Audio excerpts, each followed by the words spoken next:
Hello, this is Matt on the Moon Lambo channel. I've got another piece from Daily Hodl about Anthony Pompliano. He seems to regularly make the crypto media news here. This one titled, Anthony Pompliano's Ripple and XRP proposition goes viral. And the tweet in question I saw and actually responded to before this was even a story. It's fascinating this popped up. So I thought what I'm going to do is I'm going to run through this. I also want to share with you, for the fun of it, some of the responses to the tweet I'm about to share with you from Anthony Pompliano, just from the Twitter sphere, basically. People within the XRP community responding to him, and other people that are clearly Bitcoin maximalists also responding. I got a mixed bag of opinions there, let's say, so I'm going to run through that with you. Then I've got a couple stories I'm going to share towards the end of the video. This one is kind of fascinating, especially in light of all of the turmoil in terms of price for the crypto asset class. So this piece from Daily Hodl titled, Plan B updates Bitcoin prediction model as crypto analysts flip on BTC. And so the sentiment behind this, and I'll share with you the specifics, but they're thinking that we're probably at the beginning of another phase of the bull rally. So I'll give you the specifics again shortly. And then the last thing I'm going to share at the end of this video, I just found quite fascinating. This is from Cointelegraph, and this piece is titled, NBA. Brooklyn Nets Spencer Dinwiddie cannot tokenize his $34 million contract. Yes, indeed, he tried to tokenize his contract with the NBA. I just found it fascinating. So before we get rolling here, though, if you would please delicately tap that like button. And if you're a fan of Ripple and XRP, I'm glad you found this channel. It's an XRP-centric channel. Go ahead and subscribe. You could do worse things with your life, couldn't you? So just to add a little bit of context, before I cover this main piece here, I did pull this up, and I covered this piece, so I'm going to be, it was like 5 days ago or something like that, and so I'm going to be brief about this, but I want to make sure everybody's caught up to speed. Got to kind of set the table for the video. So 5 days ago, there's this piece titled, Bitcoin Bull Anthony Pompliano says he's confounded by Ripple and XRP. So I just want to read the quote from him, and this is in a podcast. He stated this, and this is, again, directly from Anthony Pompliano. Frankly, I'm very confounded by XRP, mainly in the sense that I think the software company behind it, Ripple, what their ambitions are, makes a lot of sense. They would like to help banks transfer money more easily. That seems to be a very rational perspective, and it's something that if you've ever used a bank, you know it can be painful. Where the questions come in, and I probably lack understanding, I'm so glad that he admitted that, though. He goes, and I probably lack understanding, is how XRP is needed in that process. I always say that if people would mentally separate Ripple, the software company, from XRP, the token, there'd be a lot less backlash against Ripple, the software company. That part I do think is true. If Ripple were just a company trying to solve a payments problem, not using a cryptocurrency, they wouldn't even be in the thought process of any Bitcoin maximalist. Hence, there would not be backlash against Ripple, because it's pretty much all comes from Bitcoin maxis, is it not, right? Anyway, and then he says, I think a lot of the backlash and the controversies around that, some of it's around how it was sold, some of it's around how it's used today. And it's funny that he says some of it's about how it's used today when he doesn't know how it's used today. So I don't want to be too tough on Pomp, though. I actually do like the guy, and I don't think that he's trying to trash what Ripple's doing. I don't think he's trashing XRP here. I just think literally he's ignorant on it. And I don't mean to say that as a pejorative. I mean, by the definition of the word ignorant, he is ignorant on this. That's pretty much it. But super likable guy, and I have nothing but respect for him. I just think he's wrong, and it's okay. Like I'm going to say on this channel, continue to say, I encourage diversity of thought, and even if even if you legitimately, and if you're just not being mean about it, you really do not believe that XRP is a good thing, or you don't believe it's going to be adopted, okay, well, I think you're wrong, but that's okay. We can be adults and have different opinions. I'm all about diversity of thought. It's just, what's fascinating to me is that there seem to be, in this case, there seem to be opinions without research having been done. So take a look at this tweet from, it was technically late yesterday. It was in the evening. I know I read it before I went to sleep for the evening at some point. Anyway, so here's what he tweeted out. Someone just introduced me to the Ripple/XRP team because at B. Garlinghouse will be in New York City this week.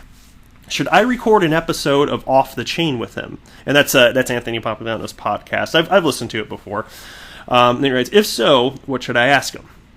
Interesting indeed. See, that's open-minded at least, right? Willing to talk to Ripple CEO. So anyway, so as Pete states here, a new tweet from Bitcoin bull and co-founder of Morgan Creek Digital, Anthony Pompliano, is making waves in the world of crypto. Pompliano, who recently said he's confounded by XRP, now says he's been introduced to the Ripple team and will likely reach out to the company CEO, Brad Garlinghouse, for an interview. In a recent interview on the Life's Tough podcast, Pompliano talked about his difficulty with understanding why XRP is needed. And then they got this quote from the piece that I just covered a moment ago, so I'm not going to read through that, of course. Anyway, Pompliano's new tweet on the potential interview triggered an explosion of suggestions from both Ripple and XRP supporters, as well as skeptics and those in the middle of the road. And so I'm actually just going to go ahead and pull up... I'm going to pull up the actual tweet thread here. Although, since this one's on the screen, I would like to cover this. This is just a cool GIF. If you're not driving, you should take a look at this. I think I can make a play here. Yeah, there you go. I can't remember who made this in the XRP community. I would love to give credit here. But anyway, Bank XRP wrote, ask him to explain this simple GIF. And it's a 10-second GIF here. I'll play it again right now. And it's just the dollar going through the XRP logo being converted into other currencies, which is just like the coolest looking thing in the world. But yeah, ask him to explain that. And that's that he could do. That he could most certainly do there. And so I think I'm just going to go straight to I do want to read this. So the piece ends, so far, whether the interview will actually happen remains up in the air. And who knows what Brad's schedule is, but he seems to be willing to do all sorts of interviews. And I'd say Anthony Pompliano is certainly a notable enough figure in the world of crypto that, if I were Brad, I'd want to jump on board and just do it and hopefully, kind of spread some of the more of the truth around what's actually going on here. But if you look at Pomp here on Twitter, Anthony Pompliano, he's now got 277,000 followers. So he's certainly no slouch here.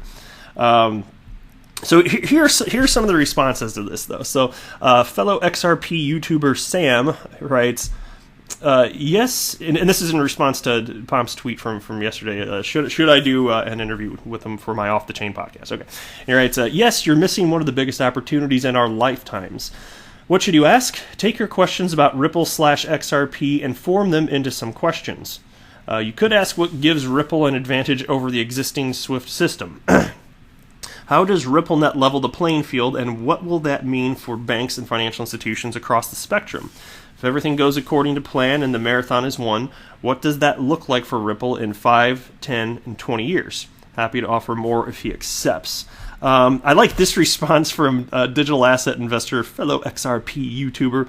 And so note that what Pomp wrote is someone just introduced me to the Ripple/XRP team. Ripple/XRP team. And so digital asset investor just wrote, what is an XRP team? Which made me laugh. I thought that was funny. Yeah. And then somebody named Abe responded to that, haha, probably the same as a Bitcom team.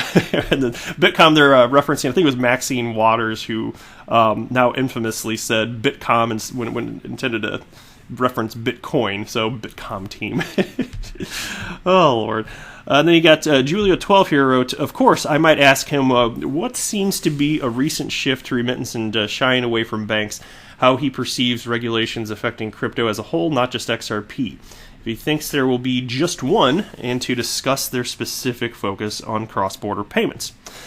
Now, we have somebody that is quite obviously a Bitcoin maximalist named Andres Zetti, who wrote, is XRP decentralized? No. Is it open source? No. Is it neutral? No. Is it censorship resistant? No. Does it have proof of work? No. Does it have intrinsic value? No. Does anyone have any idea as to why Anthony Pompliano would waste his time on a scam? No. I think the only thing that's true in all of that is that it doesn't have proof of work, and thank God, praise the Jesus, that it does not have proof of work. So whoever wrote this, quite either it's a fudster or somebody that is just should be embarrassing themselves because they're showing their legit lack of knowledge. But, man, if this individual could learn a little bit about why proof of work is nonsensical at this point, it's just prototype-level technology, really. I think it's reasonable to look at it that way. And then just understand that what the consensus mechanism does in terms of solving the double spin problem, maybe you'd be on the right path then. But, no, not in the world of the Bitcoin maxi. Let's see what else we got. We got Alex Cobb, fellow XRP YouTuber, in all caps, Yes, Pomp, you will be blown away. And I'm totally with you, Alex. I really hope that this happens. I would love to watch it. That's one of those things where it would be so cool. You pop yourself some popcorn, sit back, and let it go, man. That would be a lot of fun here. Let's scroll down. I don't know if there are any others. Okay, here's somebody named Alex wrote, "Don't bother unless you're going to ask him real questions." And Pomp actually responded to that and wrote, "What questions would you suggest?" And Alex, you said that didn't respond to Pomp, at least not at the time I'm recording this, but Mr. B jumped in and wrote, "Ask him to sell you on why XRP is needed in the XRapid process. I know you said you are confused about it." And that would have to come up. Yeah, I'm with you on that, Mr. B, for sure. I really do hope that comes up. That's one of the most fascinating aspects of what Ripple is doing, because XRP is 100% necessary to solve the problem that Ripple seeks to solve as it pertains to cross-border payments. There's no other way to do it without a decentralized cryptocurrency. And the only cryptocurrency being positioned by that, and has a developer building on top of the ledger, it's Ripple and it's XRP. It's not happening anywhere else. So I don't want to spend too much time on these, but there were some that I kind of laughed at when I was scrolling through here initially. We got here's one from XRP Yoda. Ask him, can Bitcoin be sent over the XRP ledger? So then you don't have to worry about the failure of the Bitcoin Lightning Network. You can just send Bitcoin over the XRP ledger. Repeat, I'm sorry, and then he writes, retweet, you all know this makes sense. Yeah, so I'm sure what XRP Yoda is referencing there is the ability to issue IOUs on the XRP ledger because it's a built-in decentralized exchange. So, cool stuff here. I just found it quite fascinating here.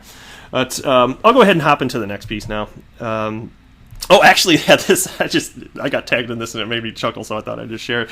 This is the literal depiction of painting oneself into a corner. And so I got tagged by XRP Crypto Phil, so thank you for tagging me. It says, before you start anything, learn how to finish it. And yeah, if you can look at your screen, yeah, you'll see what I'm talking about there. I just liked it. Thank you for tagging me. All right, Plan B updates Bitcoin prediction model as crypto analysts flip on Bitcoin. A pair of crypto analysts are beginning to flip bullish on Bitcoin. Luke Martin of Venture Coinist says, if past is prologue, Bitcoin's recent crash is linked to the expiration of CME's Bitcoin futures, and the leading cryptocurrency is now poised to rebound. However, he warns that if Bitcoin can't remain above 7,800, his thesis will be invalid. Right, and so there's the actual tweet. I don't really need to read through it. You just need to understand conceptually what is being stated here. Plan B, who is well known in the crypto community for his stock-to-flow charts on Bitcoin, says a fractal analysis, which is used to identify recurring price patterns, shows Bitcoin is likely at the start of a new rally. And then here's a quote, green flipping to orange has 3 out of 3 times been bullish. Yes, I know, N equals 3, orange flipping back to green / blue is bearish. Okay. But not all analysts are feeling so bullish. Josh Rager is also comparing Bitcoin's historic price movements to its volatile downturn over the past week, but he sees the potential for more downside. According to Rager, Bitcoin's big pullback in 2013 hit 75%, while its recent fall has hit a relatively tame 42% so far. And here's a quote, Bitcoin 2013 market compared to 2019. In 2013, Bitcoin bull market pulled back 75% over 89 days before a 1,600% run-up to new highs later in the year. 2019, Bitcoin has currently retraced 42% over the last 91 days. Price can continue down, but expect the bull trend to continue after pullback. And so there's another opinion there. So you can just kind of take it for what it's worth. I know obviously this is an XRP-centric channel, but the reason I'm always looking at Bitcoin price in addition to XRP price is because XRP is indeed tethered to the price movements of Bitcoin. Since it's all intertwined, it makes a ton of sense to cover this stuff. All right, last piece for this video from Cointelegraph. NBA, Brooklyn Nets Spencer Dinwiddie cannot tokenize his $34 million contract. The National Basketball Association, NBA, notified Brooklyn Nets player Spencer Dinwiddie that he cannot tokenize his $34.4 million contract. As the New York Times reported on September 27th, the NBA pointed out that Dinwiddie's initiative goes against the collective bargaining agreement in a statement sent to the outlet. The statement reads, According to recent reports, Spencer Dinwiddie intends to sell investors a tokenized security that will be backed by his player contract. The described arrangement is prohibited by the CBA, which provides that no player shall assign or otherwise transfer to any third party his right to receive compensation from the team under his uniform player contract. And the piece continues, Dinwiddie, on the other hand, told the outlet that he intended to better illustrate the investment scheme to league officials, hoping to change their minds. He commented on his initiative, and this is a quote, what better way to be invested in a player as a fan than to have some level of skin in the game? With the way mine works, if I play well in that player option year, and we split the profits up the first year of my new deal, it greatly appreciates the return on this investment vehicle. And so that's just a fascinating concept. I had never heard anything like that, so I thought I'd go ahead and share it with you. But that's it for this video. Thank you so much for taking the time to watch my video today. I do appreciate it. I'm not a financial advisor. Do not buy or sell anything because of anything that I say or write. That would be a very, very, very bad idea. Until next time, to the moon, Lambo!